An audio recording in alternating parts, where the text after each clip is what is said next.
Welcome and thanks for joining us. My name is Lamar Tyler from BlackandMarriedWithKids.com. And I'm Ronnie Tyler from BlackandMarriedWithKids.com. And I'm Elisa Sharton with MormonMommyBlogs.com. You know, we're here at the RootsTech conference in Salt Lake City, Utah. The lights just went out. Yeah, really. Lights just went out. We're going to keep rolling anyway. I know I've had an exciting, amazing time, ladies. You know, what about the two of you? What do you think about RootsTech?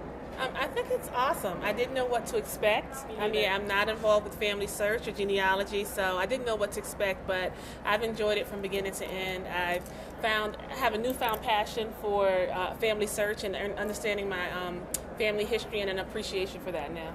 Me as well. I have never been involved with family history at all, ever.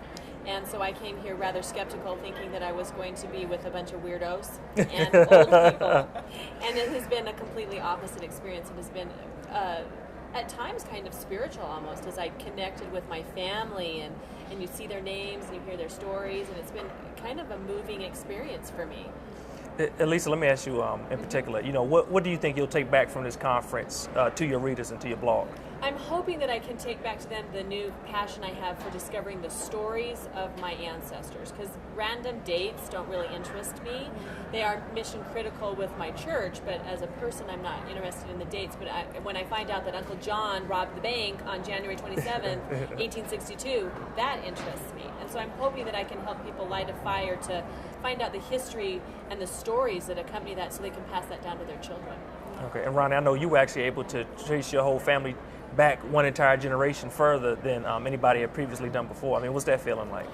That feels great, because now there are more relatives that we know about that we didn't know before. So I'm definitely interested in the stories, as well as just identifying more people, because I think in the African American community, the links are broken, and we don't have as much history, that's known within the families. And so I think that we are able to inspire our readers to even just to sign on to family search and to start looking. I agree.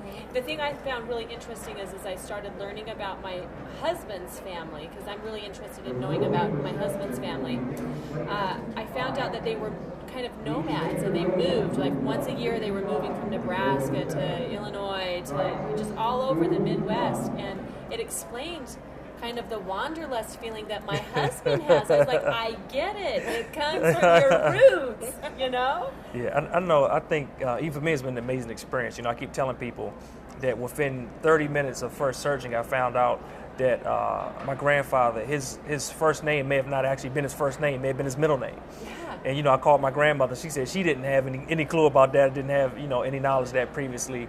I mean, but imagine my surprise, and that's why I've been searching for him for the first 30 minutes and couldn't find anything with him, because he had a different first name, So, I mean, I guess I've heard so many amazing stories just in, like I said, 3 days we've been here that is mind-boggling. And I guess I just want to, go back and make sure we implement something on our blog, BlackandMarriedWithKids.com, so we can kind of share this feeling with our readers. Like you said, it's an amazing feeling to connect with your past. And it's a lot more than just the dates and things like that. I mean, that's just a beginning point, but then you can start to learn the stories and the history of who you really are. Yes. Who you really are. I read somebody told me, I think it was Shipley, I don't know if you interviewed Shipley, but he was the VP of marketing for Family Search, and he talked to me about how Family Search helps bond families together and learning your family history. And he talked about a family that was very fractured, and that teenagers were being ridiculously ornery and nasty, and the husband and wife were trying to decide if they should stay married or get divorced. And so they decided that under the counsel of their ecclesiastical leader, maybe they should do a little bit of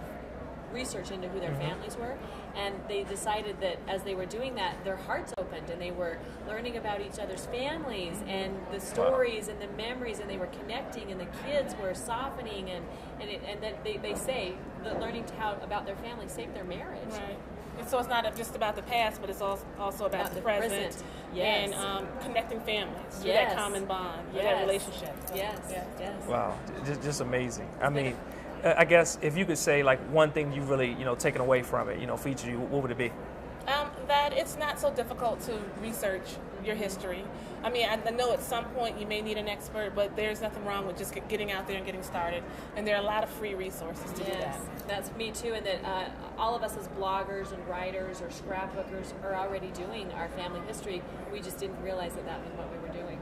Exactly, and you know, I think what Ronnie was saying, I think that's the mindset I always had about it. I've been curious about my family history, but I always thought it would take like weeks of me in the National Archives, like going through microfilm, and you know, with kids, with work, with other projects and the blog. Who has time to do all of that? But I guess what I found out this week is that due to technology and the advances in technology, a lot of times all it takes is getting online, you know, doing a search to get those initial hits, and then you can take those hits and go to get more information. But I think that once you find that initial hit, you know, that it starts to get the juices flowing and starts to motivate you. So now I can see myself in the basement doing that extra work if it required that. And I had no idea that there were so many free libraries around all over the world. What they say, like 4,900 or something? Yeah. Worldwide. Yeah. And most of them in the U.S. Yeah, available for us to go and use for free that I didn't even know that was available. Yeah, and actually I think something else, you know, important that we need to bring up with those search centers are actually that you don't actually have to be Mormon to actually use them. Because I know a lot of people may think that, okay, you know, I'm not a member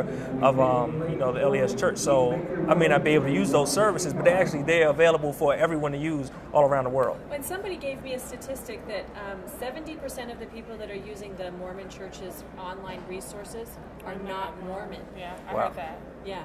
Wow. So I know, you know, I guess kind of just wrapping up. It's been an amazing experience for me. I'm so glad. You know, me and Ronnie were actually talking about this. I think early this morning, last night, that we're so glad we actually came. We didn't know what to expect for coming out here because we weren't into genealogy. You know, so we didn't know what to expect. But I think it's been an amazing experience for me. Me as well. Me as well. I'm really glad I got invited to come. Me too. All right, so that's it. You know, we're looking forward to working more with the Mormon Mommy Blog. Yes, and Elisa. and collaborating and see what we can come up with. Definitely, and that's it. And we'll see everybody soon. Bye. Bye-bye.